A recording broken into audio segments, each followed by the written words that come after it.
You are mid-conversation, and your date subtly touches her hair, giggles, and holds eye contact for a fraction of a second longer than usual. You try to read her body language in real time, hoping to confirm if she actually likes you. This data visualization illustrates a difficult reality. Humans miss 72% of all flirting signs during a standard interaction. Relying on passive observation traps you in an agonizing loop. You are stuck trying to decode highly ambiguous signals with a toolset that fails almost 3/4 of the time. To get accurate answers, you have to abandon the role of the passive observer entirely. You need to become an active researcher. That requires introducing controlled variables into your social environment. You perform specific actions designed to provoke a measurable reaction from the other person. Taking an active role helps you bypass the statistical pitfalls of standard observation and provides a clearer, more accurate measure of interest. The first phase of the experiment focuses on subconscious rapport. In 2009, Nicola Gagan's research identified subconscious mimicry as a primary indicator of social connection.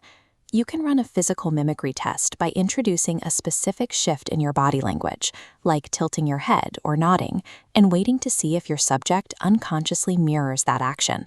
You can also test for spatial reciprocity. In a loud environment, you step slightly into their personal space or sway forward, measuring whether they maintain that proximity or take a step back. From physical space, you transition to a psychological sync test through conversation. If she mentions wanting to visit Greece, you throw out an exaggerated impromptu plan, suggesting you both book tickets to Athens right now. The response provides your data point. An interested subject will actively add their own details to the hypothetical plans, playing along rather than shutting the premise down. This reciprocity requires mutual escalation.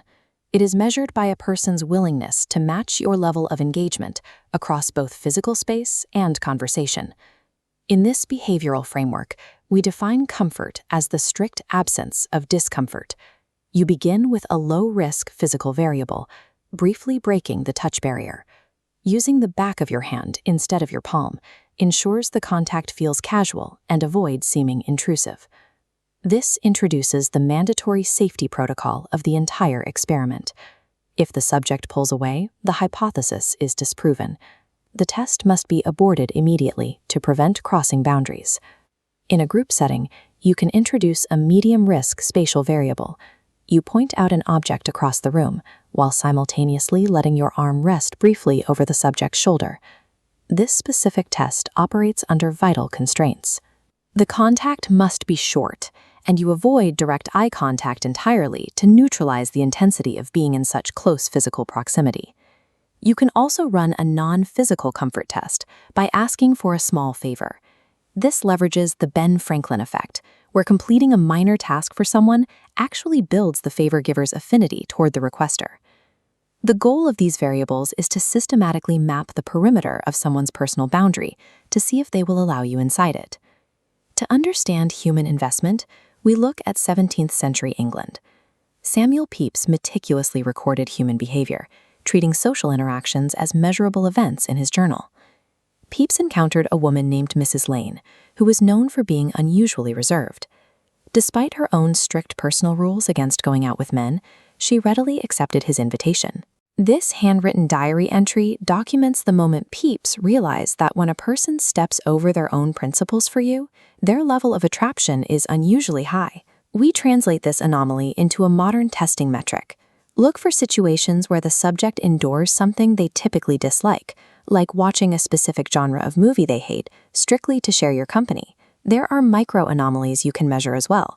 A clear indicator is a subject who begins to laugh at your joke before the punchline is even delivered. The most definitive evidence of attraction is found in sudden, positive behavioral anomalies that a person reserves exclusively for you. A rigorous tester knows better than to rely on a single data point. The evidence requires a cluster of positive signals, combining reciprocity, comfort, and investment. Implementing this proactive toolkit replaces the paralyzed state of passive observation. Active testing removes the anxiety of the unknown because it generates concrete feedback. Science cannot manufacture chemistry in a lab. However, this behavioral framework provides the feedback necessary to identify a clear path forward or recognize when it's time to walk away.